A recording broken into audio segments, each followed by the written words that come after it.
time to bring in our last guest of the evening.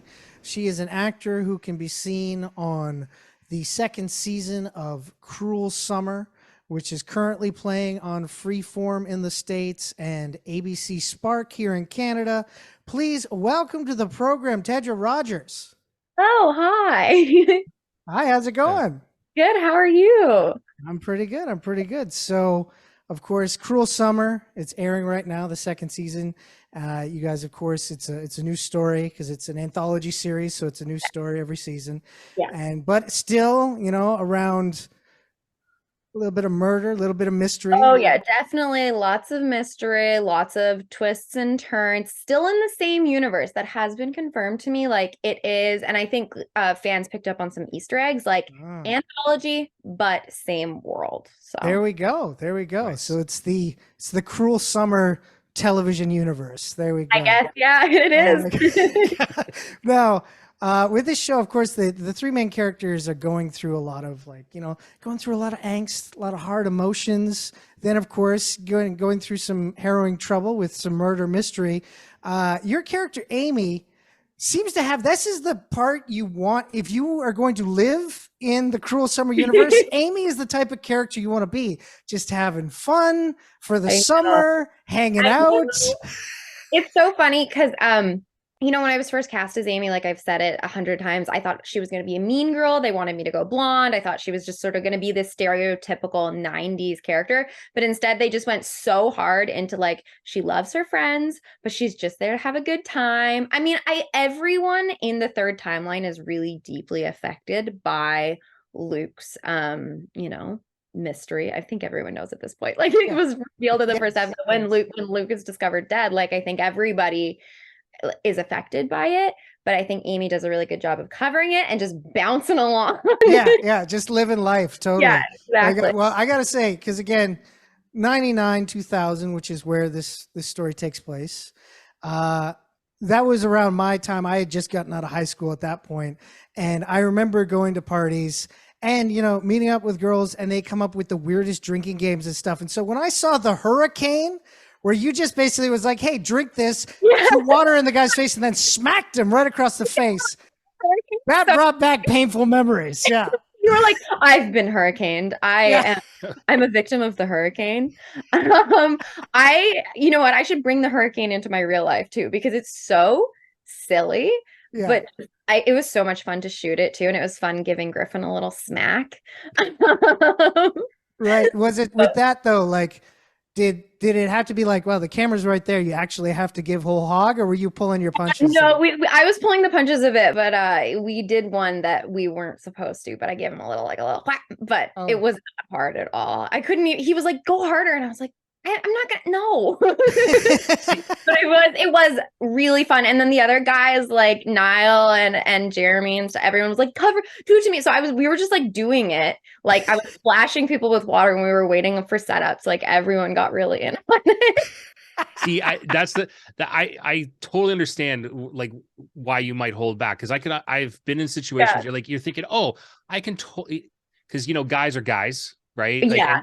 and I grew up with some guys that everybody thought that they were tough. Yeah. Everybody's tough until you get hit, and Listen, then you realize. I think I'm tough. Like I feel like I'm usually like, yeah, whatever. Like I'm all in for like fun and games, and I like to think that I could, be silly with my friends and give them like a little, but I couldn't. It's so funny. Yeah, you think you're so tough, and that you're just like, yeah, just come. And I was no. Also, it's my job. Like I'm not gonna like go Right. around smacking people in my workplace. Like, but it was still Although, really fun. yeah, that's the one like as an actor, sometimes you get to do things on screen that you can't do normally in real life. And one of those things is slapping people in the face, like in this case. But like, Oh, absolutely. there's other things that people get to do. as Like actors. be murderers or be Yeah. psychopaths? Right. Or one of I have this really fantastic acting coach who's like in her 70s, and she's like a Brooklyn broad, and she always says, she's like, actors, as long as they don't get lost a little bit, they always live longer than everyone else, because we get to like experience these things and like let those big feelings out. And I mean, Amy, I feel like was a little bit more controlled, although in a way, like Amy's so fun and I get to be so loud and I get to be so silly. The episode that comes out, I think next week, there was this one line that I had to do, and I had Bill Purple, our director and EP, just in stitches because I was so loud. And he was like, I don't think a human being can physically be louder. And like, how many opportunities do you get in your life to go and just really let it rip and be loud and make noise? Like, I feel like not a lot of the time, No, definitely not. at least, or leads to arrests. Yeah, So exactly. Or it's like super inappropriate in our world, where even if it's fun, even if it is a positive feeling versus a negative feeling, we live like in very like quiet lives. So it's like kind of fun because as an actor, you get to really take the top off of things. Yeah, totally. And well, speaking of taking the top off of things, and of course you mentioned Bill Purple, you on this particular shoot, you were picking the director's brains. You were asking a lot of questions on set about how it with the behind the scenes stuff, on the behind camera stuff, and how it works. Is that correct? Yeah. So I'm originally a classically trained ballerina, and then I started acting when I was injured and I couldn't dance anymore. And so, I've come through the acting world and I feel really secure, and like I feel like I know how my side of things really works. I'm always learning every day, but I've got it, I've got the basics down. Yeah. So, I have my eye on, I've actually just finished writing my first short film, and I'm hoping to go into pre-production like right now, like yesterday, and we're looking to shoot before the fall, hopefully. So I was picking Bill's brain just because I wanted to know everything about anything directing wise, producing wise. I even Jason, our director of photography, he like was pulling out camera lenses. Like I was really fortunate to get to come in and shadow once I was done shooting on the show for the last couple days of production, and just like be a sponge, learn everything I could. It's awesome. So you get your own little film school there. That's fantastic. Yeah, I will say, and it's not fair, but being on set and working is the best film school you can get your hands on. And that's not accessible to everyone. So I feel very, very fortunate, because also I'm not the best structured learning person. So I don't know if I would survive film school. So I'm really grateful for what I've gotten to, go through and learn from the best. Yeah, I could never go to film school because my wallet wouldn't be able to survive film school. I know. Yeah. I know some of them are, there's one, I won't name names, but there's one here in Vancouver where I'm based out of that is a fortune to go to. So, Yeah. it definitely not accessible to everyone, which isn't fair, because making TV's fun and cool, and people who want to do it should get to. But yeah, that's, you bring up a great point. Like, as much as people think about how actors like yourself, and performers and, directors and everything that goes along with that, it's such a fun, great job. Like, obviously it's super hard work. You guys put in so much time learning and doing the things that you do. And it's not an easy job to get into. Like, even when you are, in a situation like yourself, where you're able to take one job and then start to learn about another job, it's not everybody gets that opportunity. Well, and I think everyone in this industry is really, you become used to kind of like, everyone calls it like a feast and famine. Like things get really, really big and crazy, and then things get really lean. And so you kind of get used to kind of looking and seeing where you can expand your world, seeing where, like, also as actors, people spend a lot of time sitting around waiting for the phone to ring.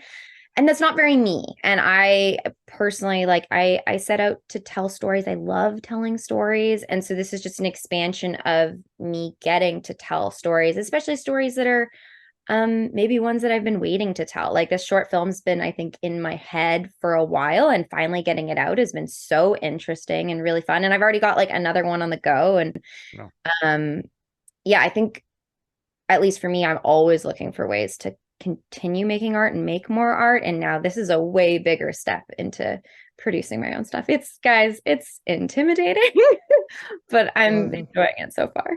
That's awesome though. That's really good. Now, is is this more dramatic work? Is it comedic? What's the Okay. genre of short? So I love doing comedies. I get cast in a lot of comedic roles. It's a drama. I was like, why not go really hard? It's a drama. It's actually based on some of my experiences being a ballet dancer. So it's a little bit set in that ballet world. However, I wanted to write something that wasn't like kind of that schlocky ballet story that everybody knows. So I'm really leaning on some more grounded, like real life, like slice of life moments versus it being like very like go to the big school and everybody's mean kind of thing. Yeah. Right. So I'm excited. It's like this is the first time I'm even talking about what's in it in an interview, and I'm like, oh, so nervous. Hey, well, no, don't be nervous, be excited. It's the I'm exact same very feeling, but excited. it's much better. There you Yeah. go. No, I'm so excited. It's really a labor of love. And I'm lucky, because I have gotten to be on these really big productions, and I've worked on indies. I've kind of done any genre except for like a massive slasher. I've never done one of those, but I've gotten to try everything so far in my career. So I'm excited to apply all the things Nice. yeah. That's awesome. Yeah. And with this film, like, are you excited to come back into the world of ballet a little bit? Or is this kind of exercising your demons a little bit? Oh, exactly. So excited. It's so personal, which is really different than, when you come into a TV show and you're handed your script and you're like, whatever you guys say, I'm doing, sure. And it's so much fun, but it's a very different relationship to the work. So yes, it's gonna not exercising demons, but almost freeing them, exploring those things that maybe I spent a long time not thinking about, which I think everyone can relate to. Things happen in your life that, you spend 5-10 years being like, I just can't even. And, bringing it back and really looking at it and really reflecting on it has been really interesting. And then I love ballet. I could talk about it for hours. So I'm really excited to go back into that world and apply everything I learned. There you go. Now, when this, again, not to jump ahead, but when this short is complete, if it gets good reactions, is there a possibility to maybe go further with a feature on the same subject? That is certainly the plan, the dream. I have a couple. I really believe in building short films that are standalone, like works of art, and aren't just like a pitch. But I do have a plan. So, of course, hopefully it is everything I dream it will be, and hopefully it does, well in festivals, and then hopefully we can build it out. And I actually have another short film I'm developing, which I think has it's a little bit. It's just different, making things is so different. And it's that one I have a plan for a future too. So basically I got big ambitions and I better start working extra. Well, that's good. No, well, I look forward to the time when you come back on the show to talk about those projects. Oh, I can't wait. Definitely. Well, no, that's awesome. great. Well, Tedra, I want to thank you for coming on tonight. Again, the character Amy is just a fun character to watch. And it made me, I winced and at the same time had a pleasant memory from the hurricane. There you go. Oh, I'm so glad that Amy could really make an impression, because God, did I love playing her. She was just fun. Her costumes were fantastic. So I'm really, really glad that you guys were traumatized by the hurricane. There you go. Well, thank you so much for coming on. Hope you have a great night tonight. Perfect. Thank you so much. You too.